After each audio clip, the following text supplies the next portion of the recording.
ताश के पत्तों में आपने चौकड़ी का गेम जरूर सुना होगा। चौकड़ी का गेम 4 लोगों के बीच खेला जाता है। तो तिहाड़ जेल में उस चौथे शख्स का इंतजार जल्द ही खत्म होने वाला है और वहां पर ताश के पत्ते पहुंच गए हैं चौकड़ी खेलने के लिए। 3 जो शख्स पहले से वहां इंतजार कर रहे हैं वो है सत्येंद्र जैन, संजय सिंह और मनीष सिसोदिया। अरविंद केजरीवाल का इंतजार था और अब वो पुण्य घड़ी आ चुकी है जब हमारे प्रिय कट्टर ईमानदार मफलर मैन उर्फ अग्रवाल बाबूजी जल्द ही तिहाड़ जेल में पहुंचने वाले हैं। नमस्कार, सर सियासत में आपका स्वागत है। मैं हूं वेद मिश्रा। आज हम बात कर रहे हैं अरविंद केजरीवाल के लिए वो समय आ चुका है जब तिहाड़ के दरवाजे खुलेंगे और उन्हें अंदर ले लिया जाएगा।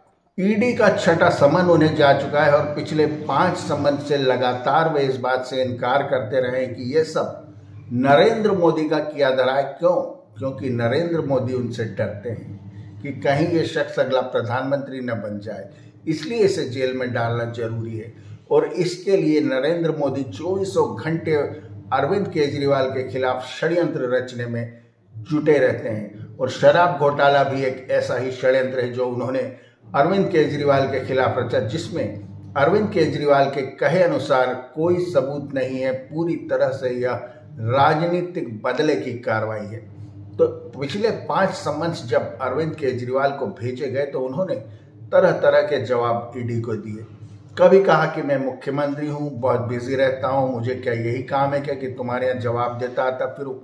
कभी उन्होंने कहा कि फिलहाल चुनाव का समय है और मुझे चुनाव प्रचार पर जाना है, और इस तरह की कई बातें उन्होंने कही।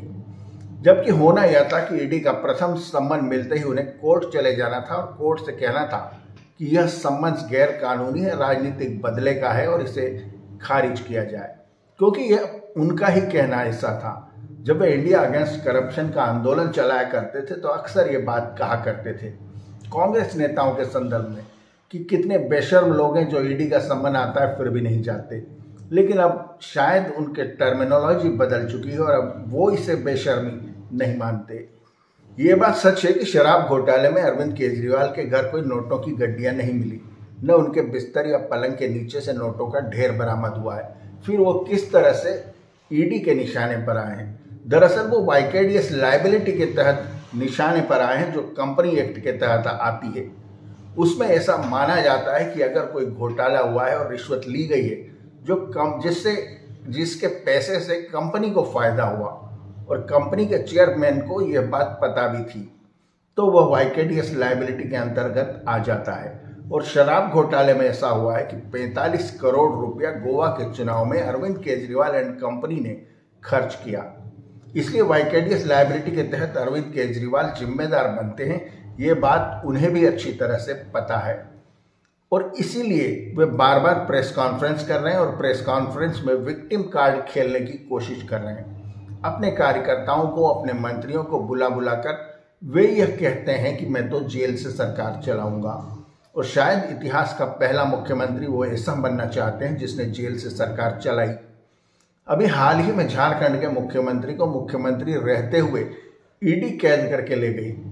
उसके बाद उन्होंने इस्तीफा दिया। इसके पहले लालू और जयललिता जब गिरफ्तार होने वाले थे तब उन्होंने इस्तीफा पहले दे दिया था और अपने उत्तराधिकारियों का चयन कर लिया था। लेकिन अरविंद केजरीवाल के सामने बड़ी समस्या है कि जिन्हें वे उत्तराधिकारी समझते थे वो सब तो तिहाड़ जेल में बैठे हुए हैं। तो अब जेल से सरकार चलाने के अलावा शायद उनके पास कोई और रास्ता बचा भी नहीं है।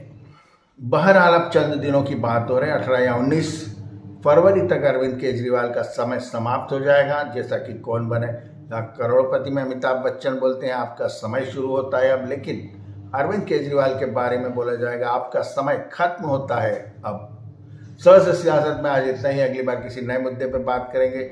वीडियो देखने का शुक्रिया। चैनल को सब्सक्राइब करें और बेल आइकन के बटन को दबाएं ताकि जब नया वीडियो अपलोड हो तो उसकी सूचना आपको तुरंत मिल जाए।